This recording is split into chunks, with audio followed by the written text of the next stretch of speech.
I never thought I would find myself standing in the ashes of a 3-year relationship with nothing but a diamond ring in my pocket and rage in my heart. The Seattle skyline seemed to mock me from my apartment window as I replayed her words, "I found someone better." Jessica had left me for her wealthy boss Alexander after all we had built together. The successful tech startup, our downtown condo, the future we had planned. All of it meaningless now. Hey everyone, where are you watching from today? If you enjoy real-life revenge stories that will make your jaw drop, hit that subscribe button right now and join our community of survivors who came out stronger. The night I met Jessica remains crystal clear in my memory. I was 32, had just secured second-round funding for my software security startup, and attended a charity gala more to network than anything else. I stood alone by the bar, calculating how many business cards I could distribute before making an acceptable exit when she appeared beside me. Jessica wore a midnight blue dress that caught the light when she moved her dark hair pinned up to reveal a constellation of small freckles across her shoulders. "These events are always so stuffy," she whispered, leaning closer than strangers typically would. "Want to critique ridiculous outfits with me, instead of making small talk about the stock market?" That irreverent humor hooked me immediately. Jessica worked in finance but dreamed of running her own investment firm someday. We connected over being self-made strivers. Me from a small town in Oregon who had coded my way through college on scholarships, her from a middle-class Chicago family who fought her way into an Ivy League school through academic/excellence. Our first date stretched into a 6-hour conversation at a small Italian restaurant. By the third date, I knew there was something different about her. 6 months in, we were practically inseparable. She understood the late nights when I had coding problems to solve, and I respected her ambitious career goals. When her lease ended a year after we met, moving in together seemed the natural next step. The downtown Seattle condo became our sanctuary. 2 bedrooms. One converted to a home office we shared on weekends. Floor-to-ceiling windows, overlooking Elliott Bay. We spent Sunday mornings making elaborate brunches and planning our empire together. Jessica would handle investments while I built the tech infrastructure. We even picked out the neighborhood where we would buy our forever home once we were ready to start a family. Memories of those early days would later become both treasured and torturous. The ease of our relationship, the certainty I felt, the absolute trust. The golden period of our relationship lasted nearly 2 years. Our routines felt sacred. Weekday mornings starting with coffee on our small balcony, Jessica in her silk robe regardless of the weather. Weekend hikes through Olympic National Park or along the coastal trails. Dinner parties with our growing circle of friends where we were always introduced as the power couple, the tech innovator, and the financial whiz.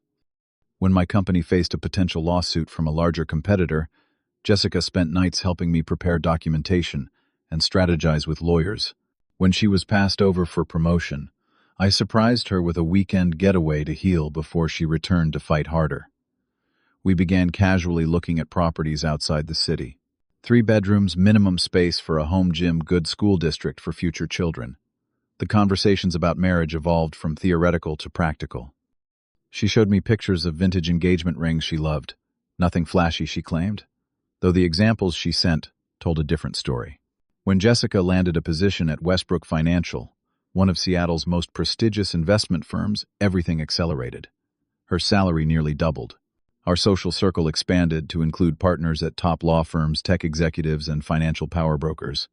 I was thrilled for her success, working extra hours myself to match her new status. I started setting aside money for the perfect engagement ring, determined to give her the proposal she deserved. The subtle shift happened so gradually that for weeks I missed the warning signs. Jessica began coming home later, often smelling of expensive scotch and wearing a new perfume I did not recognize. Her wardrobe evolved from professional to luxurious, designer labels replacing the careful investment pieces she once prized. "Romeo, your car is practically falling apart," she commented one weekend, eyeing my 5-year-old Tesla with newfound disdain. "When are you going to upgrade?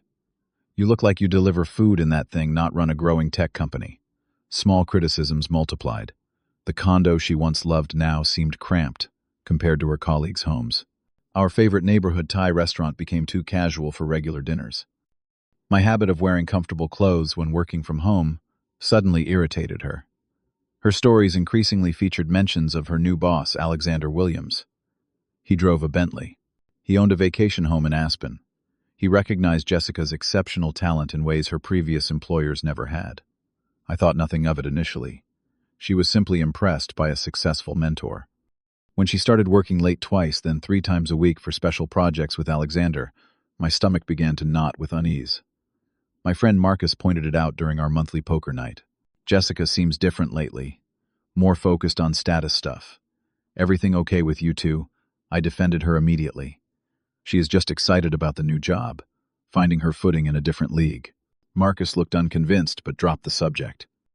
Other friends made similar observations in the following weeks, which I dismissed just as quickly. The truth was too frightening to acknowledge, that perhaps Jessica was outgrowing me. The day everything fell apart started with such mundane normalcy that the contrast would later seem cruel. I confirmed dinner reservations at Canlis, Seattle's most acclaimed restaurant. The engagement ring, a 3-carat emerald-cut diamond that cost more than my first car, sat in my jacket pocket. I had planned everything meticulously down to having her favorite flowers delivered to our apartment for when we returned home. The text arrived at 3:15 p.m. We need to talk. Coming home early. Be there at 4. Something in her tone, the digital equivalent of coldness, made my hands shake as I read it. I canceled the reservations, though I kept the ring in my pocket as a talisman of hope. Perhaps she had simply had a bad day. Perhaps she was stressed about work. Jessica arrived precisely at 4, immaculately dressed in a cream-colored designer suit I had never seen before. Her expression was set in stone eyes, avoiding mine, as she placed her keys deliberately on our entry table. I am leaving you, she said without preamble. I have been seeing Alexander for the past 2 months. I am moving in with him today. The floor seemed to tilt beneath my feet. Alexander, your boss. Jessica, what are you talking about? We were going to get married. Build a life together. Her laugh cut like glass. Romeo, let us be honest. You and I were good together once, but Alexander can give me the life I truly deserve. The house in Madison Park, summers in Europe, connections to people who actually matter in this city. As she spoke, I noticed a designer suitcase by the door that had not been there when I arrived home. She had already packed. This was not a discussion. It was a notification. I thought we loved each other, I said, my voice barely audible. Jessica looked at me then, really looked at me for what I later realized would be the last time. Love is comfortable, but comfort is not enough anymore. Alexander is what I deserve after working so hard. He is just better. She took only her most expensive possessions. Designer clothes, jewelry, the rare first edition books she collected. Left behind were the photographs, the small gifts, the accumulated evidence of 3 years together. Her key made a final metallic sound as she placed it beside the vase of now meaningless roses. The first week after Jessica left passed in a blur of sleepless nights and unfocused days. My company nearly lost a major client because I missed 2 critical meetings. I lost 7 pounds without noticing. Friends called and stopped by, but their concern felt distant, as though they were speaking to me through thick glass. Each night brought fresh torture as I checked social media against my better judgment. There they were, Jessica and Alexander, at the symphony, at charity galas, at exclusive restaurants. Her smile seemed brighter somehow, her posture more confident. In one particularly painful image, she wore a bracelet I recognized, an anniversary gift I had saved for months to purchase, while holding hands with him across a white tablecloth at Canlis, the very restaurant where I had planned to propose. Even more painful was the swift realignment of our mutual friends. People who had been weekend fixtures in our home suddenly became too busy to return my calls. I learned that Jessica and Alexander had hosted a housewarming party at his Madison Park mansion, to which nearly everyone we knew had been invited, except me. Several friends who attended sent apologetic texts afterward explaining that they had to maintain professional connections or did not want to take sides.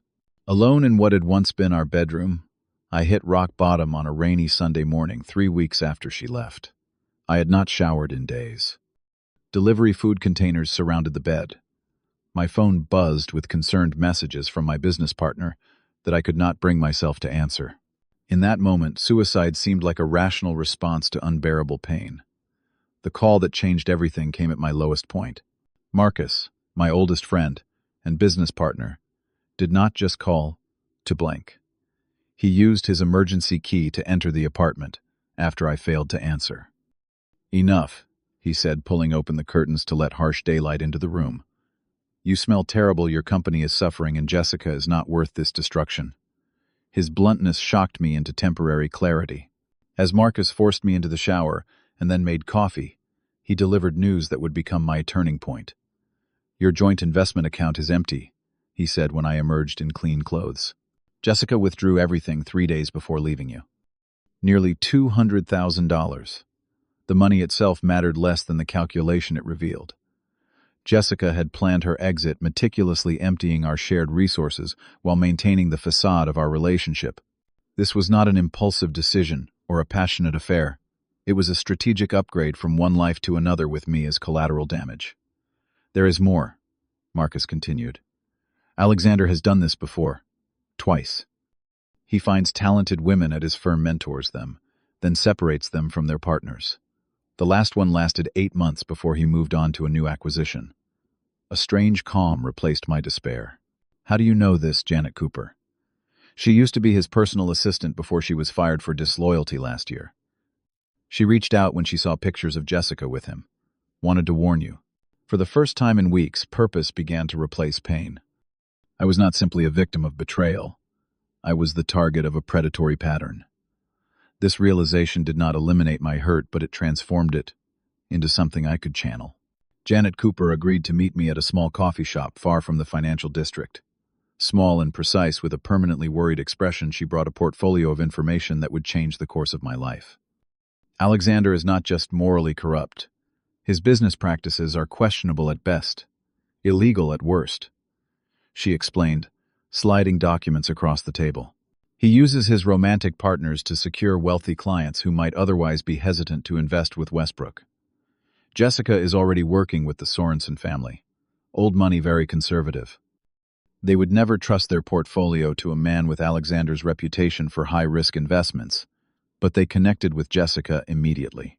The documents Janet provided suggested financial manipulation that bordered on fraud, promised returns that mathematically could not materialize, hidden fees, artificially inflated success metrics. Most critically, Janet had records of Alexander using client funds for personal purchases, disguised through a labyrinth of shell companies. "Why are you telling me this?" I asked, overwhelmed by the implications. Janet's eyes hardened. "He destroyed my career with false accusations when I questioned his expenses. I have been blacklisted from every major financial firm in the Northwest. And I was not the only one. This information provided leverage, but I needed more than revenge. I needed justice that would not destroy me in the process." Over the next week, I carefully assembled a team of trusted allies with the skills and positions to help. My college roommate now worked for the Securities and Exchange Commission. While he could not directly investigate based on my say-so, he provided crucial guidance on what evidence would be required for official action. A former client worked as a cybersecurity specialist and offered advice on legally obtaining electronic records. Most valuably, I connected with a financial journalist who had been trying to investigate Westbrook for years without success. We created a careful strategy. I would focus on rebuilding my business and reputation while we gathered evidence. No direct confrontation, no threats, no actions that could be traced back to me personally. Only irrefutable documentation of wrongdoing presented through proper channels. My company secured a major contract with a healthcare provider requiring security infrastructure that would protect sensitive medical data. The success helped rebuild my confidence and financial stability. Each night after legitimate work hours, I organized the growing evidence against Alexander and Westbrook Financial. The most unexpected development came 6 weeks after Jessica left. She texted to ask if she could retrieve some forgotten items from the condo. I agreed, specifying a time when I would be at work. Marcus supervised her visit, reporting that she seemed distracted and asked several pointed questions about my current projects and clients. It seemed Alexander was already interested in my business connections, information that would prove useful in the coming weeks.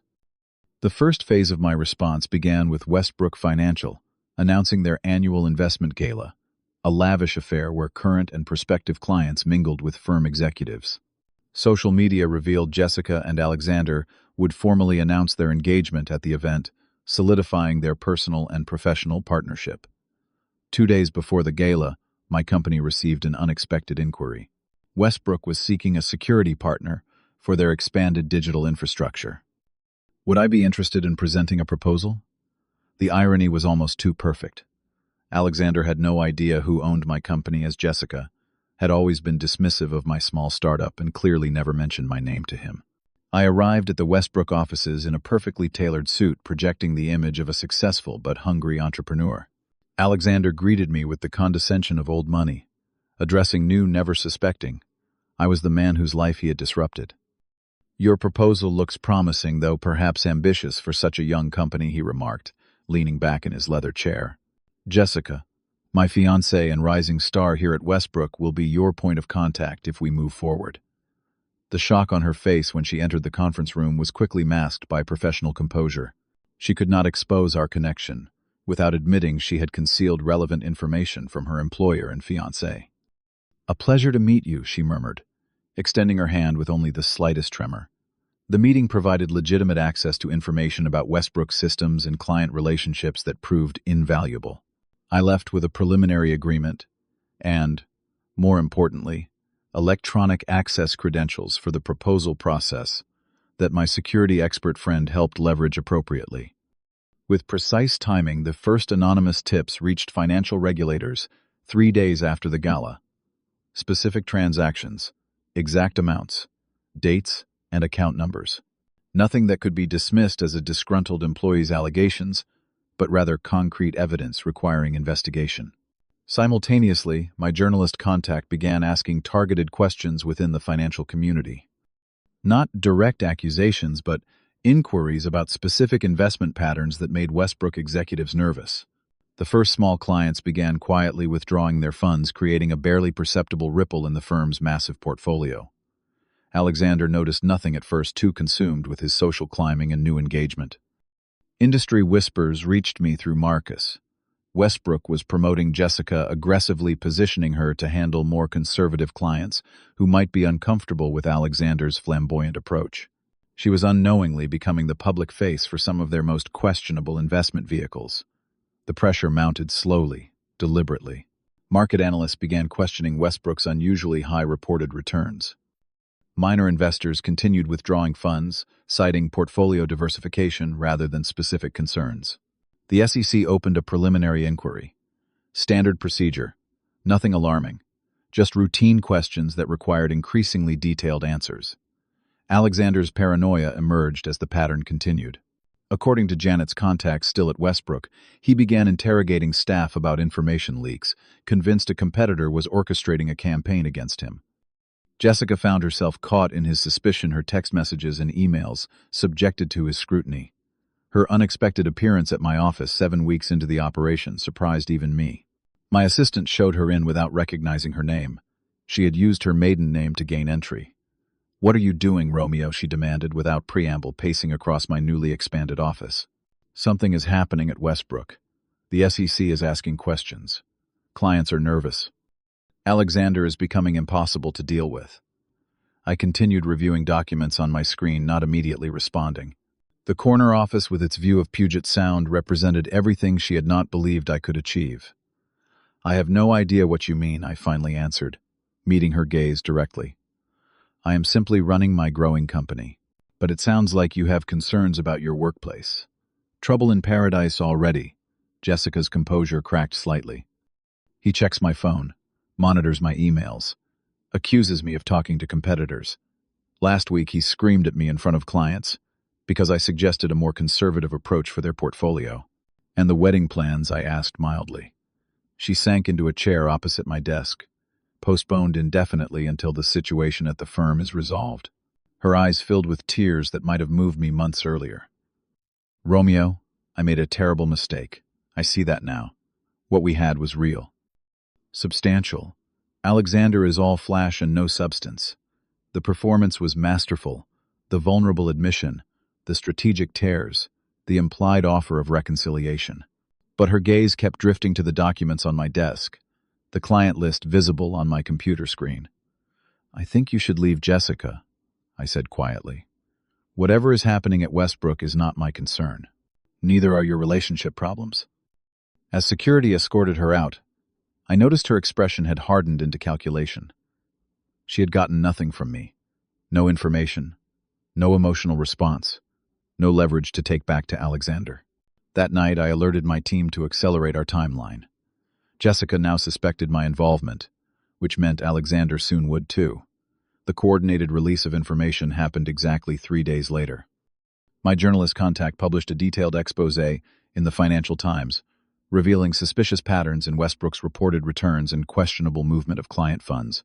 The same morning, the SEC announced a formal investigation into potential securities fraud. By afternoon, 3 major clients had publicly announced they were severing ties with the firm. Westbrook's stock dropped 28% in a single trading day. Alexander's reaction was swift and desperate. He called an emergency press conference, where he attempted to blame market manipulation by competitors and temporary accounting irregularities. More damaging was his visible rage when reporters questioned Jessica's role in managing the questionable accounts. He publicly dismissed her as a junior employee with limited understanding of complex financial instruments, all captured on video that went viral in financial circles. The emergency board meeting the following day voted to place Alexander on administrative leave pending the investigation. His access to accounts was suspended. The corner office was locked. Security escorted him from the building as staff watched through glass walls. Jessica fared no better. Internal communications retrieved by the SEC revealed her knowledge of at least some of the questionable practices. Her signature appeared on regulatory documents containing demonstrably false information. When Alexander's assets were frozen by court order, the Madison Park mansion, purchased with what appeared to be misappropriated client funds, was included. She found herself locked out of both her workplace and her home within 24 hours. Their public breakup occurred on the steps of the federal courthouse, where both had been summoned to provide testimony. Alexander shouted that she had been planted in his firm as part of the conspiracy against him. Jessica screamed back that he had manipulated her into signing documents she did not understand. Security separated them as photographers captured every moment.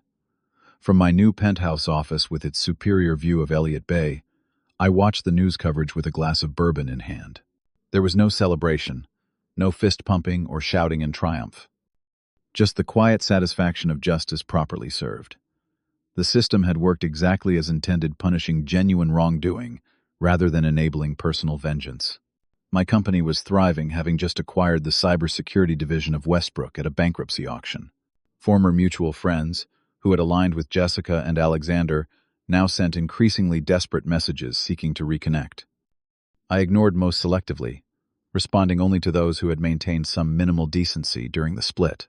The final text from Jessica arrived late one evening as I worked late. "You orchestrated all of this, did not you? I underestimated you completely.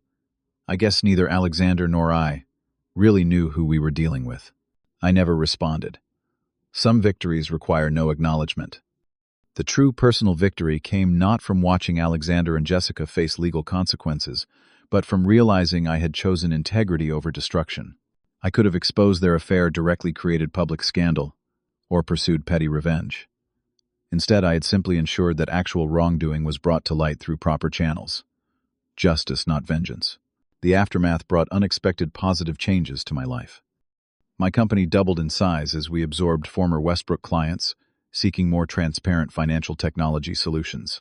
My friendship circle contracted but deepened, composed now only of people who had demonstrated genuine loyalty. 6 months after Westbrook's collapse, I met Sophia at a technology ethics conference where we both spoke. An attorney specializing in financial compliance, she had actually worked on the Westbrook case without us ever crossing paths. Our connection was immediate but cautious, both of us carrying baggage from past relationships that had ended poorly. "Trust is earned incrementally," she told me, on our 3rd date. "I am interested in who you are today and tomorrow, not just the story that brought you here." That perspective helped me finally process the lessons from my experience with Jessica. While our early connection had felt magical, it had also been superficial, based on ambition and external markers of success rather than shared values. The contrast with my newer, more authentic relationships highlighted what had been missing all along. My friends noticed the change in me, a groundedness that had replaced my previous hunger for validation. Marcus commented that I seemed less impressed by flash and more invested in substance in both business and personal decisions. I found myself mentoring younger entrepreneurs, emphasizing ethical growth over rapid expansion. The greatest gift from the painful experience was unexpected clarity about my own values. When everything superficial was stripped away, the impressive girlfriend, the social status, the appearance of success, I discovered what truly mattered to me: integrity, authentic connection, work that contributed genuine value. Jessica and Alexander eventually faced legal consequences proportionate to their actions. She negotiated a lesser penalty in exchange for testimony, ultimately serving community service and paying substantial fines. He received a 5-year sentence for securities fraud. I felt no joy at their downfall, only confirmation that the legal system could function as intended. Looking back now from the perspective of 2 years later, I recognize that betrayal can either destroy you or reveal your true resilience. The person who survives such an experience is never the same, either broken beyond repair or rebuilt stronger at the damaged places. The choice between those outcomes lies not in what happens to you, but in how you respond. So what would you do if someone you loved declared you not good enough and left you for something supposedly better? Would you crumble under the weight of rejection, or would you rise to become the best possible version of yourself? Have you ever experienced betrayal that ultimately made you stronger? Share your story in the comments below. And if this real-life revenge tale resonated with you, please hit that like button, subscribe to hear more stories of triumph over adversity, and share with someone who might need to hear that setbacks can become setups for comeback. Thank you for listening, and remember, sometimes the best response to "I found someone better" is becoming someone better yourself.